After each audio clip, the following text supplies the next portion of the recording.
Hello, Rocky Road family. Welcome back to another weekly episode with myself, Mandy, and Kristin. We're glad that you're joining us today. We are excited to share our struggles. The theme of today's episode, we are going to be talking about why people don't share their struggles, why it's important to share your struggles, and how to share your struggles. So we are going to start with why people tend to not share their struggles. There's a lot of, I think a lot of people are scared to speak out for a variety of reasons. It could be they don't want to be embarrassed, or they think that they're the only one. I think this is, spoiler alert, this is the whole point of why we want to share struggles, but they think that they're the only person who's going through something. And maybe it's a weird medical thing. Maybe it's a personality difference or a tension in a relationship. And they say, this is so specific, nobody else could possibly feel this way. Mm-hmm. And they feel like no one could relate to what they're saying, or that they will be perceived as weird. Mm-hmm. And I think everybody can relate to that, because I've felt that way too. On so many occasions where I was like, if I tell somebody this, they're going to think I'm crazy. Or if I tell somebody this, they're going to think that I'm being over dramatic, or nobody can relate to it, whatever it is. Mm-hmm. For sure. And then there's also that fear of judgment. Like maybe not that people are going to think I'm crazy, because that's also one option, but the fear of judgment of there's going to be some sort of backlash. Mm-hmm. It's not just like, there are very few people that I have who I could just say, hey, I could basically say anything in the world to maybe 5 people in my life, and they'd be like, okay. Yourself being one of them, but being able to say anything and be like, is this, like, just double check on, am I nuts? Can we just make sure that I'm not thinking this is wrong? And they, would come at you with no judgment. And so again, this, I feel like a lot of things loop back to this community episode that we started our bi-weekly episodes with, but I noticed that the more open people are, the more other people want to share. Mm-hmm. And so that fear of backlash, that can get really complicated though, especially when it comes to family. Yeah. And, you're going to temper what you say when you're in your workplace, mm-hmm. right? Or when you're in specific scenarios. But let's talk about when we're in an open, trusting relationship, whether it's a friendship, a partnership, a family. Family can be one of the most complicated groups of people to share information with, because there's just so much baggage. Any family that thinks they don't have baggage, you're wrong. Mm-hmm. You're wrong. Every single one does. And it's good, bad, and ugly. It may not be appropriate to ever share certain struggles with your family because of the different dynamic. So there's again, that awareness that we always love to talk about, is knowing when to share and when not to share, and with who and not to who. Not that we want to keep secrets, but it's just not appropriate for mom or dad to know every single thing in your life, nor is it appropriate for your child or your sister or whatever it is. Having those limits and those guidelines put in place, and those boundaries of, maybe you need somebody who's, again, outside of your circle, family circle, friend circle, somebody you can talk to that won't pass that judgment. And then add on there the stress of social media that we have these days, where everybody's life looks perfect, and all the best pictures, all the best smiles, posting only when things are good.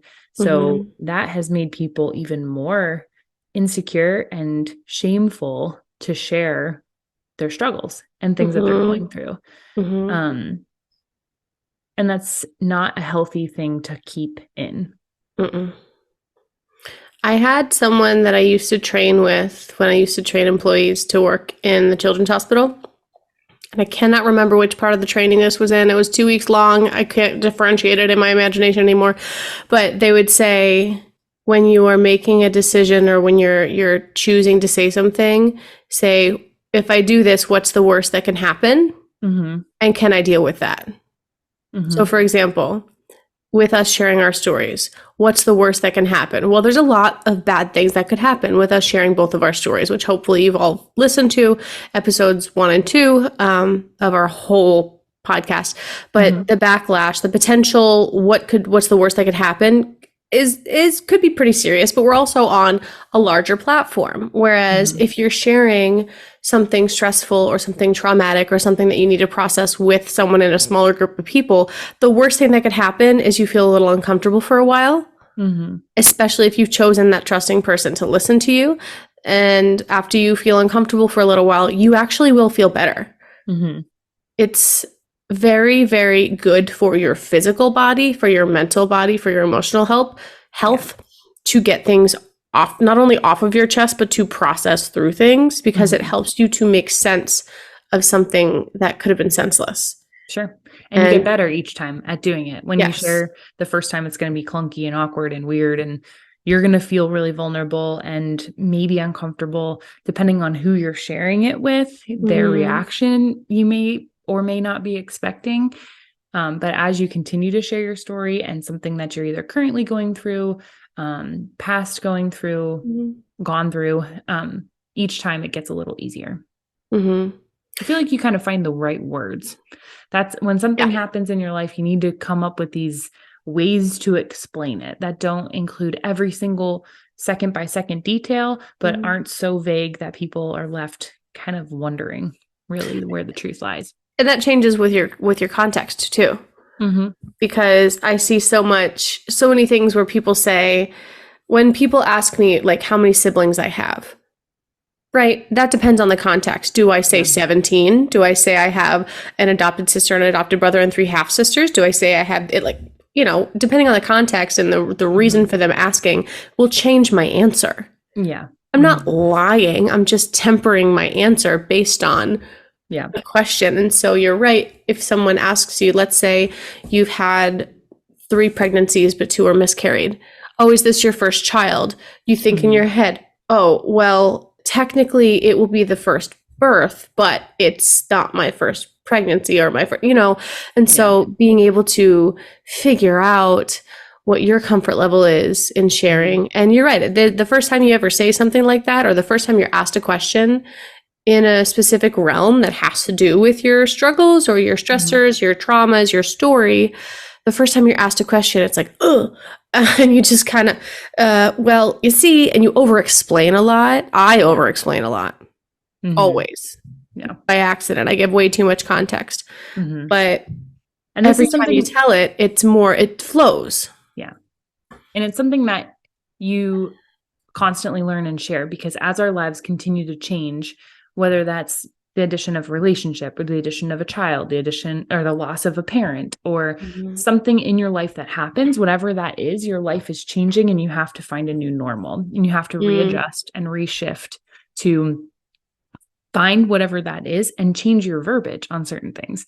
So when you lose a parent or you have a miscarriage and someone says, how many kids do you have? Or they say, you know, they say to your child, like to Reagan, right now, I'm thankful my parents are still alive, but someday somebody's going to say, oh, is grandma and grandpa going to be home? And one of them won't be there, or both, you know, so it's always trying to find ways to navigate these conversations that can be very uncomfortable. And they're just things that you may be currently struggling with. So grief, loss, identity shift, relationship change, maybe someone met you in a context and now you're not in that context. They met you at this job. Now you're in this job and you have to reshare all of that. So the verbiage changes a lot.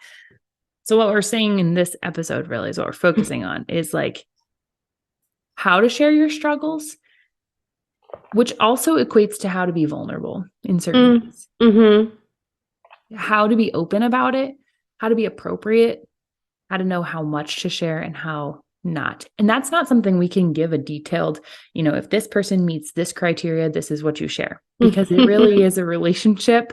It's on a relationship by relationship basis, and it's on a person by person basis. And everybody's different. People will respond differently, and people will be encouraging and people will be discouraging in all elements. Absolutely. Personal example, there's someone in my family who hates the fact that I've shared all of my information about my previous relationship on this platform. They think it's very strange. They think and they say that the TMI. Like, I'd rather be TMI and help one person than stay silent. But before we jump into the kind of how to figure out how to share your story, one of the main reasons that it's important to share your struggles, as we said before, it's not only to help other people feel like they can relate to you, but it will actually physically alleviate you. Your cortisol levels will go down. I'm a nerd. I read studies. I'll send them to you if you want me to.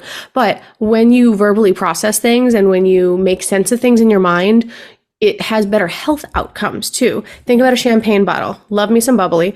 If you shake a champagne bottle and you never pop that cork, you just have all this fizzy stuff inside of you. So if you're that champagne bottle that always has stuff going on, it could be a low level fizz. It could be a very low level kind of buzz, but that top is going to pop off, and it might pop off at a time that you're not ready for it to. Like, for example, if someone asks you a question and then you start crying because you haven't said out loud that you lost a best friend in a car accident or something, right? And so being able to physically control your reactions to things because you have been openly processing and sharing and working it out in your own mind and body.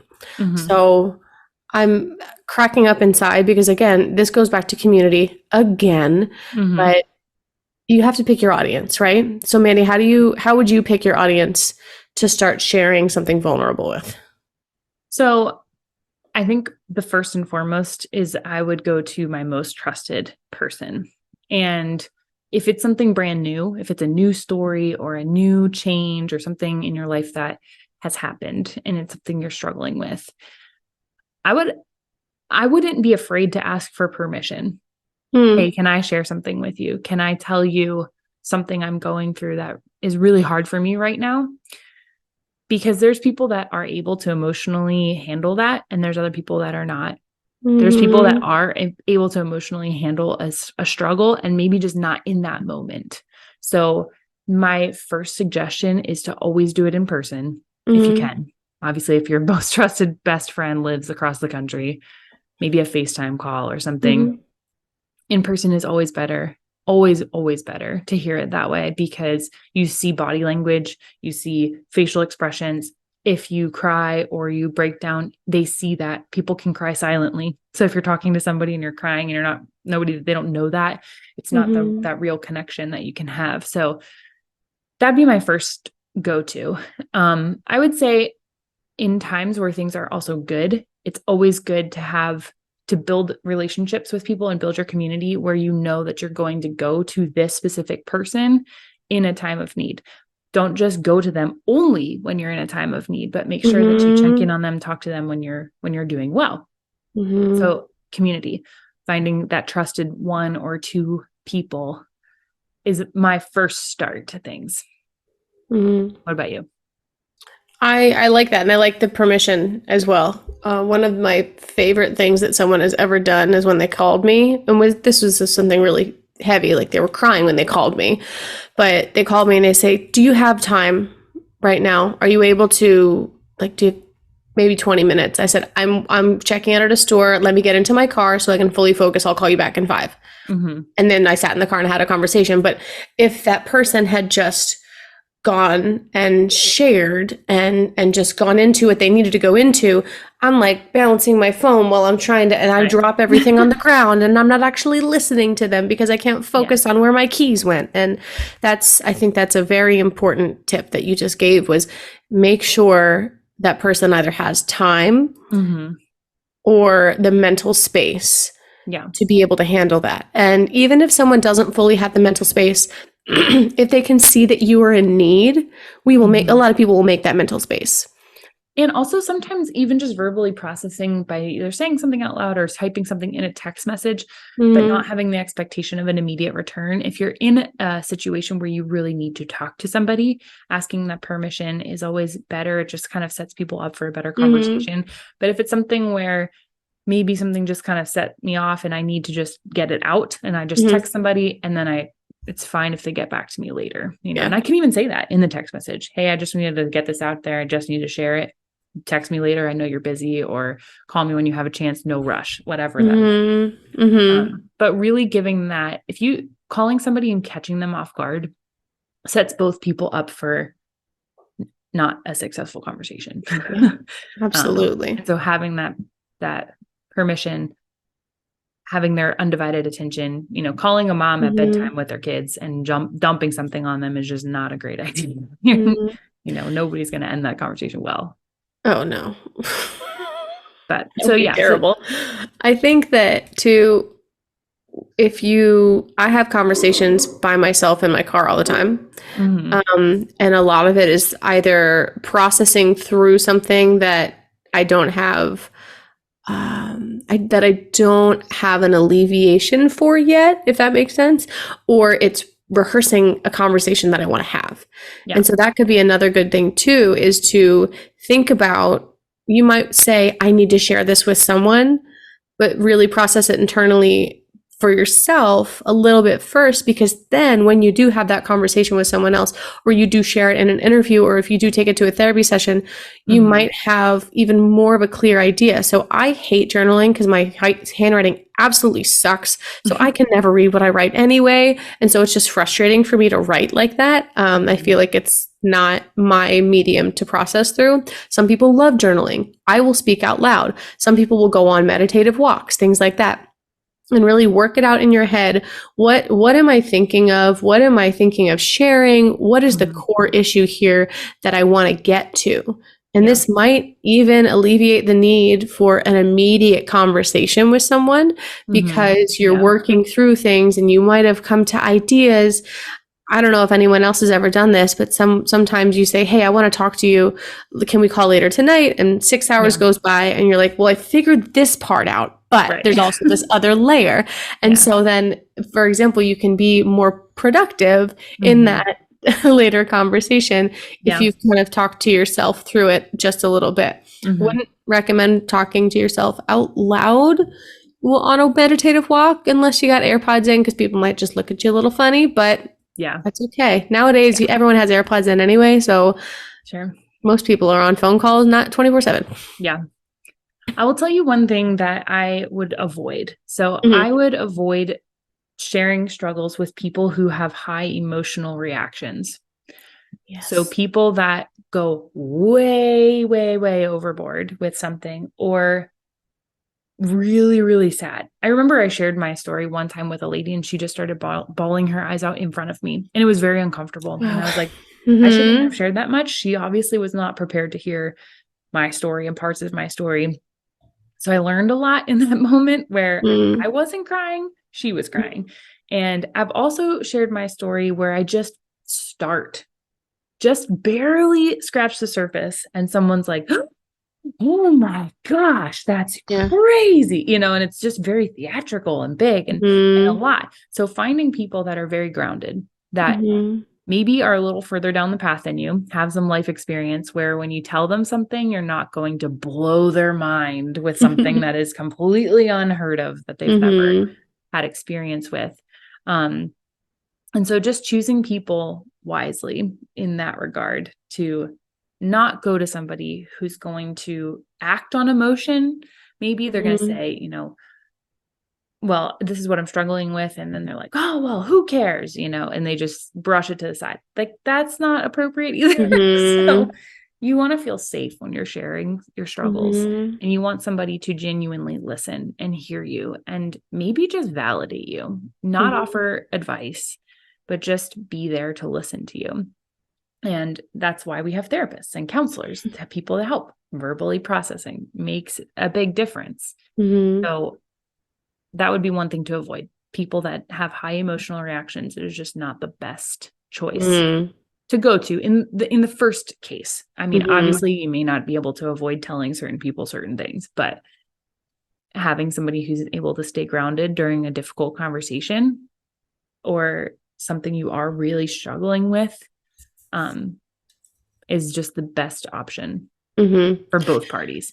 And the other side of the coin, though, too, sometimes you can't predict what people's reactions are going to be, and you think someone's going to be totally chill and totally calm, and all of a sudden they are having that off the wall, or they're really negatively affected by it because there's a connection that they're making that you weren't aware of.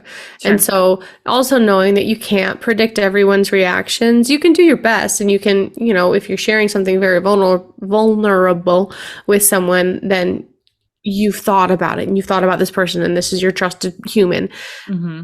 But it's possible too that someone's going to fly off the handle. Yeah. Every time I say fly off the handle, I think of Elphaba from Wicked, by the way. Every single time. For flying off the handle. Every time I hear Kristen Chenoweth in my head. I digress. It's a great musical. Yes. But I would say that people don't know what they don't know. So another part of sharing your struggle is if you are really going through something and people don't know that, they're going to have different expectations of you that you're not able to meet. So I got a new job when I was going through my divorce, and it was very hard. And I had moments where I was just dazing and staring into space because my mind was not present where my job was at the time. And I had a great boss that was understanding about that. She was like, are you okay? Do you need to talk? Is everything okay? And that was very helpful. But at the same time, I've also had other jobs where if I would have had the same situation happen, they would not have been as understanding, and I would have still had the same task, the same to-do list, the same expectations.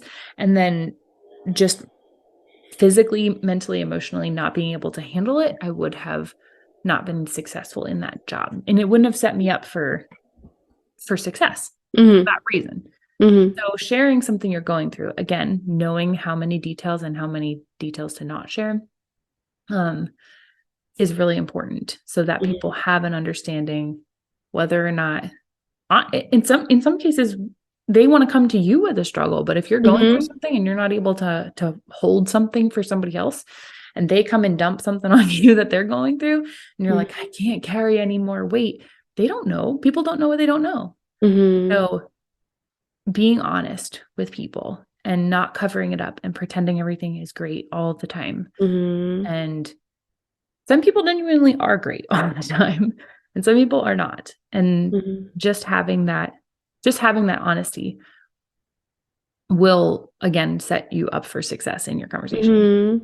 And it can grow trust between you and other people who you might not have had that connection with. For example, if you do go through something at a workplace and maybe it's a health thing, and you're on a medication that's causing a lot of exhaustion or causing confusion or anything that might affect your work, maybe the person in the cube next to you needs to know that if they hear a bang, you might want to go check and make sure I didn't just pass out on my desk.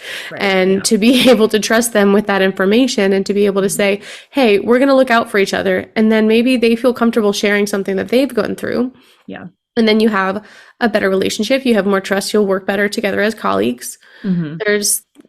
There are very few, besides embarrassment and feeling a little uncomfortable for a little while, there are really very few negative repercussions of sharing an appropriate amount of your story with people who you trust with that information.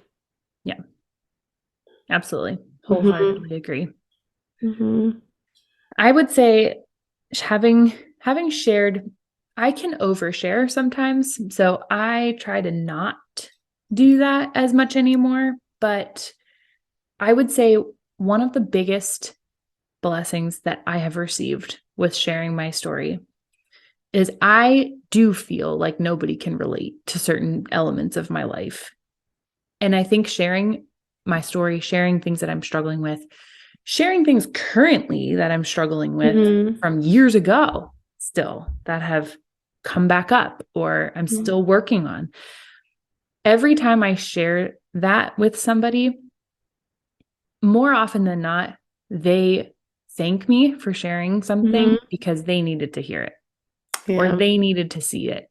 And I've had single moms that I've shared my story with as well, and they have felt encouraged by that because I'm a little further along than they are. And also on the flip side, I have shared struggles and things with other single moms that are further along than I am. And they encourage me because they say, like, I know where you are. I've been there. And I have other people say, I'm gonna be where you are. I know it's okay. I know I can get through it. So that's just my own personal story. But same thing, somebody with a health condition or somebody going through cancer. And while everybody's story is different and everybody's outcomes aren't necessarily the same, it's still important to be able to relate to somebody who is going through something or dealing with something that is similar to something you have gone through. You find this new connection and you build that trust in that relationship, and you can really feel so much less alone. Like you feel a part of the world again because you're sharing something you're going through. And I've just seen a lot of blessings come from that side of it, where I know it's important to share, and relate to somebody else, thinking of other people. I bought something. Here's a quick story. I bought something on Facebook Marketplace from this girl, and I'm not the most friendly person on Facebook Marketplace just because I have had really bad experiences with people. So I wasn't very nice to her, but I wasn't rude. I just was very straightforward, very blunt. When I met her and I gave her what I sold her, she had a little girl. I could see the stress on her as a single mom. And I just was like, I've been where you are. Like, I get it. I know what it's like to be a single parent. And in that circumstance and in that situation, I said, you know what? You can have this. I don't, and she just looked at me confused. Like, why would you do that? And I said, I know what it feels like to struggle as a single parent. And she just was so grateful. And she just said, it is very hard. It's the hardest thing I've ever had to do. And I said, yep, me too. And just acknowledging somebody by reading her body language, the way that she was, her response. I mean, she had totally forgotten about the thing I was selling her. Like, she was like an hour late. Oh she no. forgot about it. All the things that were going wrong. Yeah. And it was just, for me, and it was just one of those things where I was like, I know what it's like. I can tell. I know what that feels like. And that to me is just a great thing of sharing. I didn't go into details about my story. I just said, yeah, I've been where you are. She didn't need to know the details. Yeah. You just have that in common. But you just have that in common, and you can be a blessing to other people because of things that you've gone through and learned from. So even things such as, like, I'm thinking of, like, I'm sure so many people have participated in things like Relay for Life, right? Like, everybody can gang up against cancer for sure. We can all agree on that one thing in the world. Yeah. But other things, like there's a place called Turning Point in Bethlehem that is, they have like an oasis for women specifically, but folks who have gone through, they need to basically flee from their homes because of domestic violence. And they have events, and it's really interesting because not a lot of people talk to each other, because everyone just understands, like, we're here, we're going to sit together in this room in silence and understand in silence that you have been hurt, you have been hurt, you have been hurt, you have been hurt. We'll listen to beautiful music, we'll cry together, and then we will light a candle and we will leave. And it's fascinating because sometimes that connection that you're talking about, that trust building, can transcend words. Yeah. And can transcend the actual interaction. And so if you have an opportunity to go and support something like that, I mean, if it's Relay for Life, go for it. If that's what's in your area, go for it. I mean, I'm not poo-pooing Relay for Life. It's an amazing organization. I think if there's anything that you can do to go support people who are struggling in any way, shape, or form. We've talked, I think, about medical stuff a couple times today, which is new and fun for us because we don't usually dive into that area. We haven't gone too deep into the medical world. But being able to silently show someone support in a way can be very, very empowering as well. And it's sharing part of yourself, not necessarily part of your story, but it's sharing part of yourself and saying, we might not have this diagnosis in common. We might not have this experience in common. We might not have this past in common, but what we have in common is the solidarity against this thing. And so that's a pretty amazing connection that you can have with people that, let's say you see that person in public one day, you don't even know each other's names. You don't have to talk, but I see you. Which is really, I think humans nowadays, we're also all for one. No, all for ourselves. There we go. It's just all for myself. And everyone just likes to be individualized and just separated and parsed out. But no, like, we're supposed to be together Just be together, love each other, love someone enough to make them feel comfortable sharing what they have to share with you, and also feel comfortable enough with yourself to start leaking out little bits and pieces of yourself so that they will feel comfortable, you will feel comfortable, everyone will be happy. I'm making it sound a lot simpler than it actually is because it's hard. It's really hard work. Building trust is like the hardest thing in the world, especially when you've been hurt, especially when you've been disappointed, especially when you felt lonely, when you've gone through things by yourself. You think it's no one but you out there in the world looking out for yourself. But once there's that tiny little bit of trust, and you might have to take the first step forward by sharing part of yourself, and then someone will reciprocate and share part of themselves. Yeah, it's so important to remember that your struggle may actually be a big blessing to someone else. And sharing what you've gone through may change someone's life. Sharing what you're currently going through may change someone's life. They may need to hear that. So don't be afraid that your struggle is a burden or something to be shameful of or something to hide. Don't hide it. Your struggle can be a blessing, and more often than not will be a blessing for someone else's life. And share it. It's hard, but our stories are given to us, and our struggles, we go through our struggles to grow, to become better people, to work hard to get through this life. That is not easy. And every time we're given that piece of our story, that part of our struggle, it's so much meant for someone else. So much, I don't even know how to say this. Like, it's bigger than ourselves. It is. And it's something to use for other people to benefit from that, which is exactly why we started this podcast in the first place, to have people share their story and feel less alone. And stories come with struggles. If you have a story that has done no struggles, you haven't gone anywhere. Everybody struggles, whether that's a small little thing, whatever may feel small and insignificant, and somebody else that has a crazy backstory with a horrible upbringing or something like that. Like your story can be used for the good of other people if you just let it. And if you keep it to yourself and you hold it in, you become that champagne bottle that continues to build bubbles and be harder and harder and harder to keep that all in, and then it will just explode. So using that momentum, using those struggles and get them out, verbally process them, will be a blessing to somebody else. You're a blessing to me. Oh, you're a blessing to me too. And we hope this podcast blesses other people. So if you are struggling and you need somebody to talk to, here's a couple things to do. 1, find a therapist or a counselor. 2, go to a trusted friend. 3, you can happily send us an email. Maybe please do. I don't know. Reach out to us. We would love to either connect with you personally or connect you to a resource that could be helpful to you. So don't hold it in. Don't hide your struggles. Don't keep it. It's not something to be ashamed of. It's something to bring out into the world, share openly with people, and watch the blessing unfold of your vulnerability.